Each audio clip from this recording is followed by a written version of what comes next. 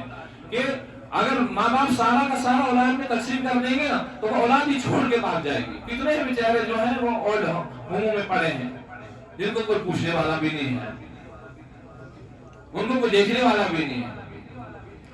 تو ایسا بھی نہ ہو کہ سارا کا سارا مال جو ہے وہ اولاد میں اپنی موجودگی میں تقسیم کرا کے چلے جائیں، خود معلوم ہو جائیں، اور جب ان کی حالت بیماری یا کسی اور حالت میں پہنچ جائیں جہاں ان کی دیکھ بھال کرنے کی ضرورت ہو تو یہ بیٹے بھی چھوڑ کے ان کا ساتھ چلے جائیں تو بڑا مشکل وقت ہے۔ اس لیے کہ سارا کا سارا بھی اپنی موجودگی بھی تقسیم نہ کریں، جتنا چاہے اپنے لیے رکھ لیں، جتنا چاہے اپنی بیوی کے لیے رکھ لیں، اور جتنا چاہے اپنی موجودگی میں اپنی اولاد کے اندر جو ہے وہ تقسیم کر کے چلے جائیں۔ اور یہ ہے کہ مرنے کے بعد اگر بیچارے نے کوئی وصیت بھی نہیں کی یا کوئی چلا گیا، اچانک کسی کی موت ہو جاتی ہے، اچانک واقع ہو گیا، پیچھے مال چھوڑا ہے، والد صاحب ہے، والدہ ہے، تو بڑی اولاد جو ان پہ ذمہ داری بنتی ہے وہ ان کو اپنی بہن بھائیوں کو سب کو اکٹھا کر کے جمع کر کے رکھے کہ بھائی ہماری والدہ ہمارے والد صاحب انتقال کر چکے ہیں، میرا حصہ اتنا ہے، یعنی بھائی بڑے ہونے کی ذمہ دار کی ناطے دوسرے بھائی کا اتنا، اس بہن کا اتنا ہے، امی جان کا اتنا ہے، یہ اتنا ہے، یہ اتنا ہے، اتنا سب کو یہ حصہ مل رہا ہے۔ مگر اس میں بڑی کوتاہی ہوتی ہے، اس میں بڑے بڑے اچھے متقی اور پرہیزگار جو لوگ ہیں نا وہ بھی اس کو نہیں سمجھ پا رہے ہیں، اس مال کو خود ہی ہڑپ کر کے بیٹھ جاتے ہیں، یتیموں کا مال ہو یا اپنے اس رشتہ دار کا مال ہو۔